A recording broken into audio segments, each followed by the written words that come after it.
Assalamualaikum warahmatullahi wabarakatuh. Halo kesayanganku semua, semoga kalian dalam keadaan sehat dan tentunya juga bahagia. Kali ini kita akan belajar tentang sudut-sudut yang terbentuk jika dua garis sejajar dipotong oleh satu garis yang lainnya. Perhatikan gambarnya terlebih dahulu. Ini adalah garis K dan ini adalah garis L. Garis K sejajar dengan garis L. Kemudian dipotong oleh satu buah garis yang lainnya. Di sini kita beri nama garis M dan garis M memotong garis K di titik A. Juga M memotong garis L pada titik B. Sehingga pada titik A terbentuk sudut A1, sudut A2, sudut A3 dan sudut A4. Begitu juga pada titik B akan terbentuk sudut B1, B2, B3 dan juga sudut B4. Selanjutnya, kita akan membuat kesepakatan terlebih dahulu tentang daerah-daerah yang dibatasi oleh dua garis yang sejajar. Dalam hal ini adalah garis K dan garis L, karena di sini K sejajar dengan L. Kita lihat gambarnya. Daerah yang berada di antara garis K dan garis L, jadi yang berada di daerah sini, ini adalah merupakan sudut dalam atau sudut-sudut yang berada pada daerah dalam. Kemudian sudut-sudut yang berada di luar garis K maupun L, di sini ini adalah merupakan sudut luar. Juga yang berada di luar garis L, di sini ini juga merupakan sudut luar. Selanjutnya, untuk daerah yang dibatasi oleh garis lain yang memotong dua garis sejajar tadi, dalam hal ini adalah garis M, kita lihat gambarnya. Ini adalah garis K sejajar dengan L dan dipotong oleh garis M, maka di sini ada daerah yang dibatasi oleh garis M. Ini adalah daerah yang pertama dan ini adalah daerah yang kedua.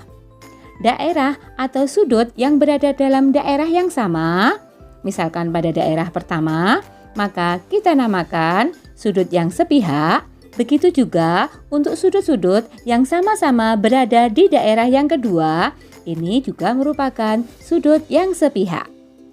Sedangkan untuk sudut-sudut yang berada pada daerah pertama yang di sini dan juga daerah yang kedua dan mereka berhubungan, maka hubungan dari dua sudut yang berada di daerah pertama dan di daerah yang kedua kita namakan sebagai dua sudut yang saling berseberangan.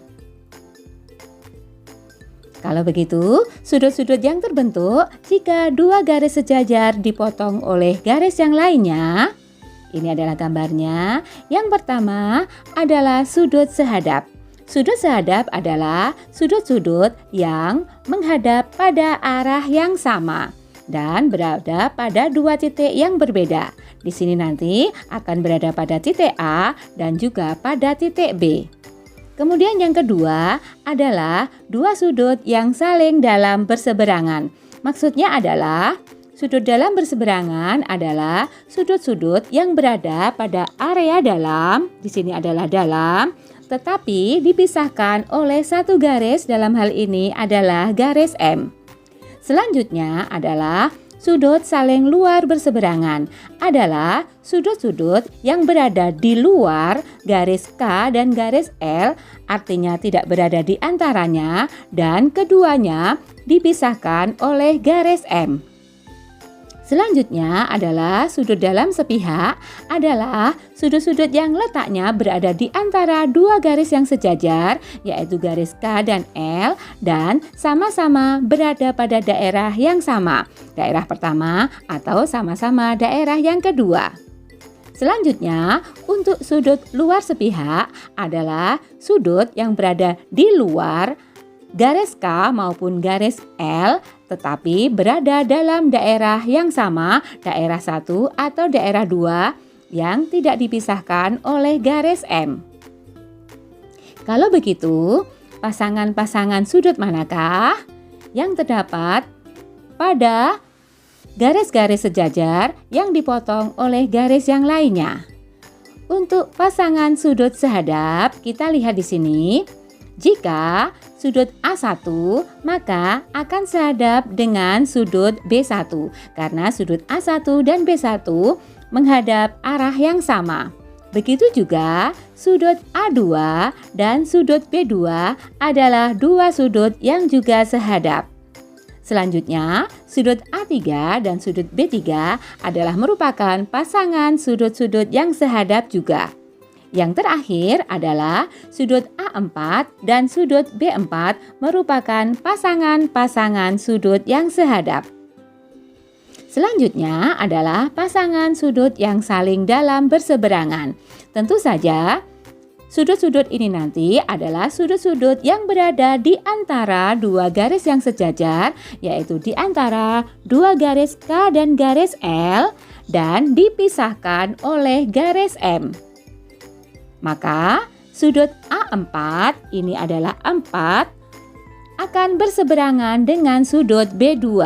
Jadi tidak dengan sudut B3 ya. Kenapa? Karena kalau dengan sudut B3 mereka saling berpelurus. Maka A4 dan sudut B2 adalah dua sudut yang saling dalam berseberangan.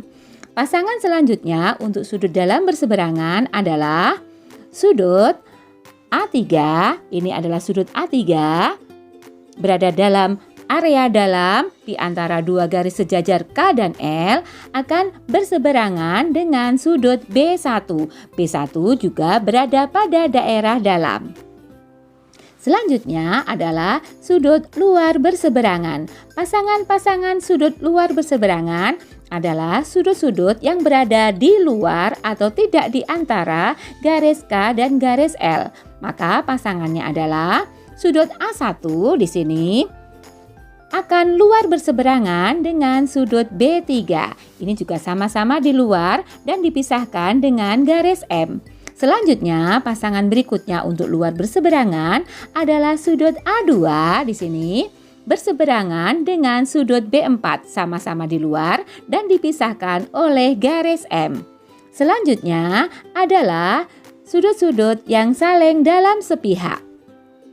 Sudut-sudut saling dalam sepihak adalah sudut-sudut yang berada di antara dua garis sejajar K dan L dan berada pada daerah yang sama. Dalam hal ini pada gambar, sudut dalam sepihak adalah pasangan sudut A4 dan sudut B1. A4 dan sudut B1. Selanjutnya, pasangan berikutnya untuk dalam sepihak adalah sudut A3 dan sudut B2. Untuk sudut-sudut yang saling luar sepihak adalah sudut-sudut yang tidak berada di antara dua garis sejajar K dan L dan tidak dipisahkan oleh garis M. Pasangannya adalah sudut A1 dan sudut B4, juga sudut A2 dan sudut B3. Lalu, bagaimana sifat sudut-sudut yang terbentuk jika dua garis sejajar dipotong oleh garis yang lainnya? Kita perhatikan. Bisa kalian buktikan dengan menggambar sendiri pada buku, kemudian sudut-sudutnya kalian ukur dengan busur derajat dengan cara seperti yang sudah kita pelajari pada video sebelumnya. Kita lihat bahwa sudut sehadap adalah dua sudut yang sama besar. Jadi sifat sudut sehadap adalah sudut-sudut yang besarnya sama atau sama besar. Sehingga dari pasangan-pasangan sudut sehadap sebelumnya, maka sudut A1 pasti besarnya akan sama dengan sudut B1. Begitu juga sudut A2 akan sama dengan sudut B2. Sudut A3 akan sama dengan sudut B3 dan besarnya sudut A4 akan sama dengan besar sudut B4. Selanjutnya, untuk sudut dalam berseberangan, sifatnya juga sama besar, maka dari pasangan-pasangan sudut dalam berseberangan sebelumnya, maka sudut A4 akan sama dengan sudut B2 dan sudut A3 besarnya akan sama dengan sudut B1. Selanjutnya, untuk sudut-sudut saling luar berseberangan, ini sifatnya juga sama besar sehingga sudut A1 besarnya akan sama dengan sudut B3 dan sudut A2 akan sama besar dengan sudut B4. Selanjutnya, untuk sudut-sudut dalam sepihak, maka keduanya berjumlah 180 derajat.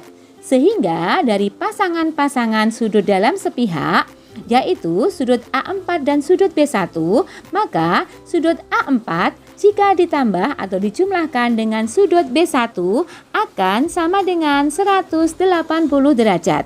Begitu juga pasangan sudut A3 dan sudut B2 jika dijumlah atau ditambah akan sama dengan 180 derajat. Untuk pasangan sudut yang terakhir, yaitu sudut luar sepihak, ini sifatnya juga sama dengan dalam sepihak, yaitu jika dijumlah akan sama dengan 180 derajat. Maka dari pasangan sudut yang saling luar sepihak, yaitu A1 dan B4, maka jika sudut A1 ditambah dengan sudut B4 akan sama dengan 180 derajat. Begitu juga pasangan yang kedua, sudut A2 jika ditambah dengan sudut B3 akan sama dengan 180 derajat. Kalau begitu, kesimpulan dari yang sudah pernah kita pelajari tentang hubungan antar sudut dan yang baru saja kita pelajari, maka sudut-sudut yang sama besar adalah sudut-sudut yang saling bertolak belakang, sudut-sudut yang saling sehadap, sudut-sudut saling dalam berseberangan, dan sudut-sudut yang saling luar berseberangan. Sedangkan untuk sudut-sudut yang berjumlah 180 derajat adalah sudut-sudut yang saling berpelurus, sudah kita pelajari pada video sebelumnya. Kemudian sudut-sudut dalam sepihak baru saja kita pelajari, dan sudut-sudut luar sepihak yang juga baru saja kita pelajari. Untuk sudut-sudut yang berjumlah 90 derajat adalah sudut-sudut yang saling berpenyiku atau saling berkomplement. Sebagai contoh soal yang pertama, perhatikan gambar. Ini adalah gambarnya, garis P sejajar dengan garis Q dan dipotong oleh sebuah garis yaitu garis R. Tulislah nomor-nomor yang menyatakan sudut, sehadap, dalam berseberangan, luar berseberangan, dalam sepihak, dan luar sepihak. Untuk pasangan yang pertama adalah sudut-sudut sehadap, maka sudut-sudut sehadapnya adalah sudut 1 sehadap dengan sudut 3, sudut 2 sehadap dengan sudut 4, sudut 6 sehadap dengan sudut 8, dan sudut 5 sehadap dengan sudut 7. Sedangkan untuk sudut-sudut yang saling dalam berseberangan berarti sudut-sudut yang berada di antara garis P dan Q, yaitu sudut 2 berseberangan dengan sudut 7 sama-sama berada di daerah dalam, dan sudut 3 berseberangan dengan sudut 6 dan sama-sama juga berada di area dalam. Selanjutnya, pasangan sudut luar berseberangan adalah sudut 1 berseberangan dengan sudut 8 dan sama-sama berada di daerah luar. Sudut 5 berseberangan dengan sudut 4 dan sama-sama juga di daerah luar. Selanjutnya, dua sudut yang saling dalam sepihak, mereka berada di antara dua garis sejajar P dan Q dan di daerah yang sama, berarti mereka adalah sudut 2 dan sudut 3. Serta sudut 6 dan sudut 7. Untuk sudut-sudut yang luar sepihak, berarti mereka berada di luar atau tidak di antara garis sejajar P dan Q dan di daerah yang sama. Kalau begitu, pasangannya adalah sudut 1 dan sudut 4, juga sudut 5 dan sudut 8. Untuk soal yang kedua, perhatikan gambar, setelah itu tentukan nilai Y-nya. Ini adalah gambarnya, yang ditanyakan adalah besar sudut Y yang ada di sini. Untuk lebih mudah, kita buat garis bantuan terlebih dahulu. Ini adalah gambar sebelumnya, kemudian kita buat sebuah garis bantuan yang juga sejajar dengan dua garis sebelumnya. Berarti ini sejajar dengan dua garis sebelumnya, yang pertama dan yang kedua. Sehingga sudut Y sebelumnya menjadi dua bagian, yaitu sudut Y1 dan juga sudut Y2. Kalau begitu, kita lihat sudut Y1 di sini akan sama dengan sudut 48 derajat karena Y1 sehadap dengan sudut 48 derajat. Sehingga sudut Y1 sama dengan 48 derajat karena sehadap, sedangkan sudut Y2-nya yang di sini adalah sehadap dengan sudut 72 derajat. Kita tahu bahwa sifat dua sudut sehadap adalah sama, maka Y2 akan sama dengan juga 72 derajat. Sehingga sudut semula Y derajat yang sama dengan Y1 ditambah Y2, maka akan sama dengan 48 derajat ditambah 72 derajat, maka hasilnya adalah 120 derajat. Kalau begitu, Y sebesar atau nilainya 120 derajat. Nah, bagaimana anakku sekalian? Belajar tentang sudut? Kalian pasti suka karena kalian pasti bisa. Wassalamualaikum warahmatullahi wabarakatuh.